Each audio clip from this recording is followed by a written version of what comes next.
Here we have the Willcox Gibbs new ruffler, new as of 1900, and this came with my latest treadle, and we're going to look at it. Now it's got a patent name of Toof, T-O-O-F, so they must have made these for Willcox Gibbs, and it came in this nice little box, and it looks pretty much like most rufflers you see in other sewing machines, and basically they're all similar. It's this nice pretty nickel plated shiny piece, solid as a rock, over 114 years old, and it came with its little sheet of instructions, which are really nice to have, and I found them very helpful. This thing does something that I don't think all rufflers do, and it doesn't do some things that other rufflers do.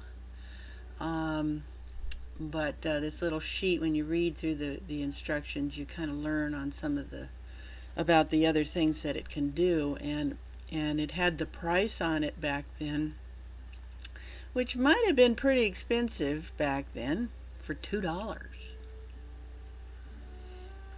And so basically I want to show you how to use this and how to hook it up to your machines. Of course, this is a Willcox Gibbs 1900 treadle chain stitch head, and basically you've got the nut that goes on underneath the sewing plate so you attach it through with that nut and that screw that's on the attachment, and this little arm, which is your ruffler, which makes the actual ruffles. You can see it causes the ruffle plates to slide, and that creates your little ruffles while it sews.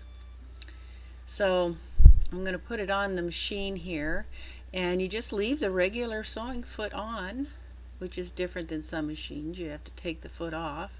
You slide that nose plate underneath and pop it down in the two little holes, set it in there, and put your nut on the underside of the sewing plate and secure it real nice and snug so it stays in place.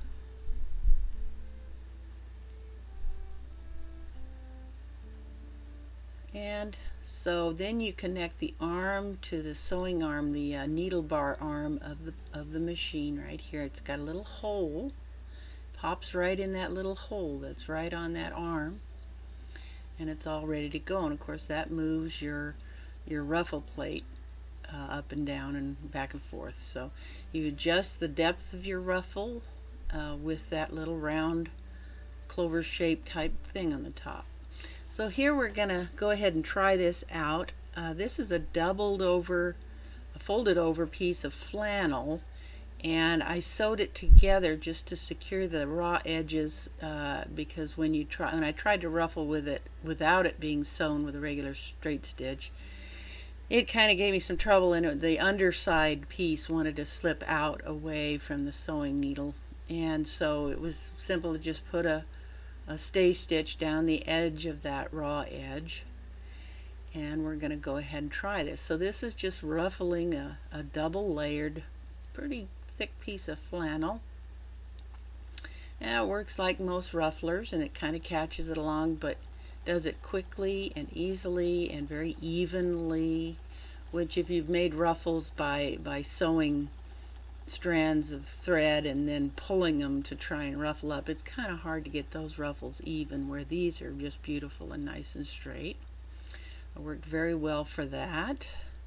So that's an example of a single ruffle you make, and then you sew it into whatever project you're working on, and it did a really nice job. This attachment's over 100 years old too, and yet there it works.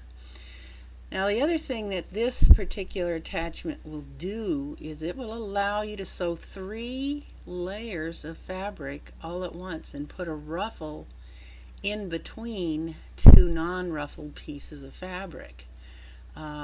So I wanted to kind of show you where you slide it in. These are just pieces of paper. They were easier to slide in and demonstrate where these different areas are on this foot.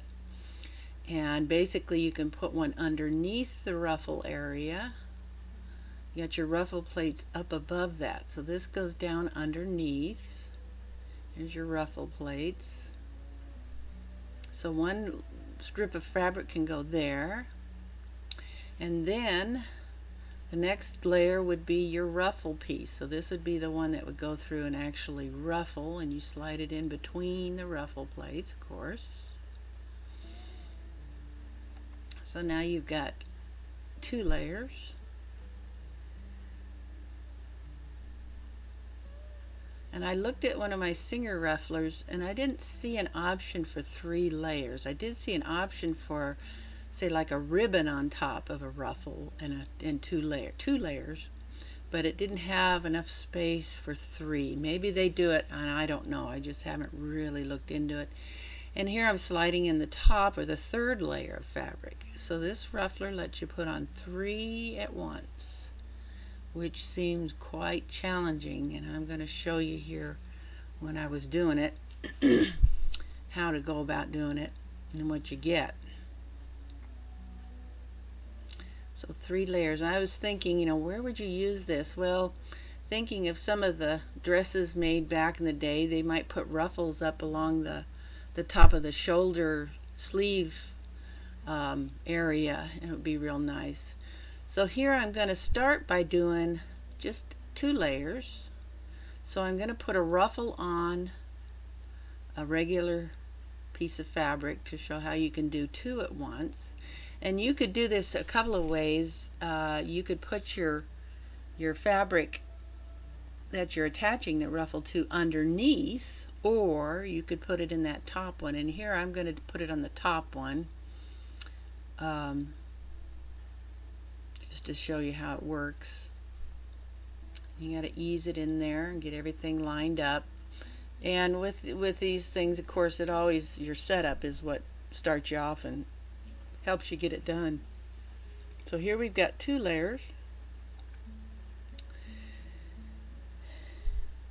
I'm going to get my threads all lined up so things don't tangle. Put my foot down. And now we're going to go ahead and ruffle. Now when I've got this, of course, the ruffling piece is going to go through, is going to feed through faster. So I'm holding my hand with 2 fingers because I'm treadling, so I have 2 hands. I could hold them one piece in each hand to feed it through, but I have to keep them separate because that ruffle piece is going to feed through really much faster than the top piece. And I am doing a small stitch here. They kind of tell you in the instructions to do between 18 and 20 stitch most of the time, and that's a pretty small stitch on this machine. So as I sew along, basically I'm ruffling underneath, so I'm kind of sewing blind here, but you could do it where you have the straight piece that doesn't ruffle underneath and see your ruffling. So let's see what we got. You know, basically the top is flat, and that stayed pretty flat, and underneath we got one heck of a nice ruffle. Really sweet little ruffle attached nicely onto that piece quickly and easily. Really did a nice job. I'm so impressed with how these very old attachments and very old machine do such perfect stitching and such perfect work. It's just amazing.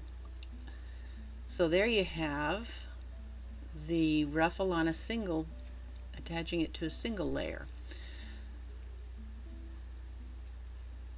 So now let's do the real challenge. We're going to try and do 3 layers at once, and I found that with all of this, if I put the piece in where you got 2 layers or more, if you put your ruffle piece in first, because it's a little snug in there, it's easier to do it first and then put your other 2 layers, 1 or 2 layers on afterwards. It's a little easier to manage. You try because the piece that ruffles gets really pinched in there pretty tight, and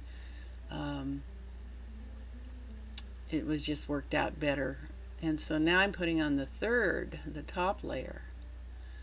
And again, when you're sewing this, you don't get to see, there's 3 layers there. So let's give her a try. And you can see I've got the ruffle layer in the middle and the two others. I can see where if you're putting lace in between two layers, or a ribbon, a wide ribbon that you wanted to ruffle, that would be a neat application for this.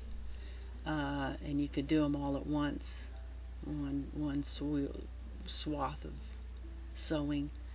And the neat thing here, you get to see those ruffles forming, this camera angle kind of, and the fabric kind of lifted up, so you can see in between there as these ruffles are forming inside these two layers.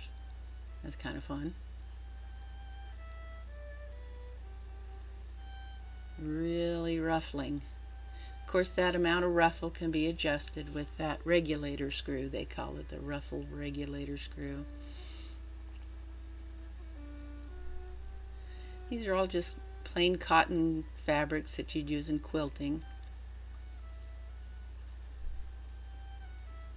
I imagine you could do it with any other kind of fabrics too. So let's take a look at this. And I have to apologize, my camera decided it wanted to lose its focus on me here, so things kind of get ugly. But here we've got nice flat on the top, nice and flat on the underside, and on the inside we've got a mega ruffle. Isn't that cute? I could see where you could use this for, like putting ruffles on the seam of the shoulder and of a garment, or maybe something like bonnets, baby bonnets, or pillows. Variety of things you could do this and sew it all at once.